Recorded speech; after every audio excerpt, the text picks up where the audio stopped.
All right, as I said, I'm glad to be here today for this voter registration drive and for Barack Obama, the next president of the United States.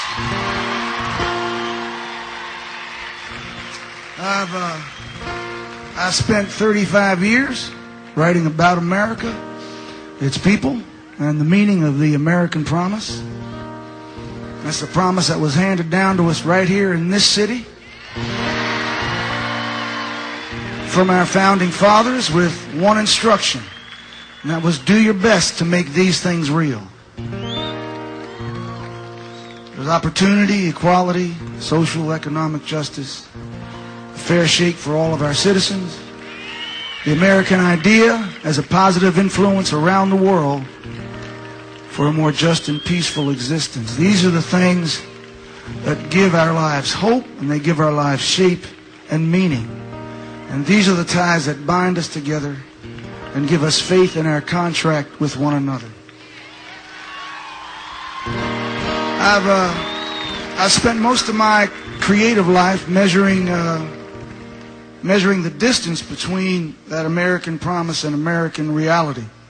And for many Americans who are today losing their jobs and their homes, they're seeing their retirement funds disappear, who have no health care, who have been abandoned in our inner cities, the distance between that promise and that reality has never been greater or more painful for people. Now, I believe that Senator Obama has taken the measure of that distance in his own life and in his work. And I think he understands in his heart the cost of that distance in blood and in suffering in the lives of everyday Americans. And I believe that as president, I think he would work to restore that promise to so many of our fellow citizens who have justifiably lost faith in its meaning. After the disastrous administration of the past 8 years, what we really need is we need somebody to lead us in an American reclamation project. Now, in my job, I travel around the world, and I occasionally play big stadiums, just like Senator Obama. And I've continued to find, wherever I go, that America remains a repository of people's hopes and possibilities and desires, and that despite the terrible erosion to our standing in the world accomplished by our recent administration, we remain for many, many people this house of dreams. And 1,000 George Bushes and 1,000 Dick Cheneys will never be able to tear that house down.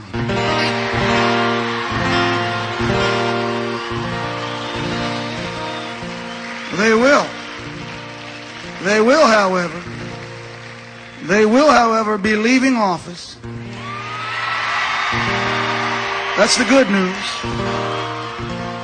The bad news is they'll be leaving office, dropping the national tragedies of Katrina, Iraq, and our financial crisis in our laps. Our sacred house of dreams has been abused, it's been looted, and it's been left in a terrible state of disrepair. It needs care, it needs saving, and it needs defending against those who sell it down the river for power or for a quick buck. It needs strong arms.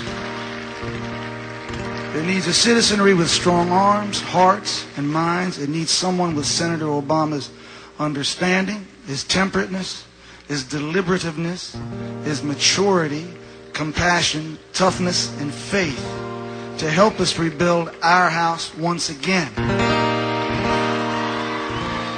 But most importantly, it needs you and me. It needs us. It needs us to rebuild our house with the generosity that is at the heart of the American spirit. A house that's truer and big enough to contain the hopes and dreams of all of our fellow citizens. Because that's where our future lies. And we will rise or we will fall as a people by our ability to accomplish this task. And I don't know about you, but I know that I want my house back, I want my America back, and I want my country back.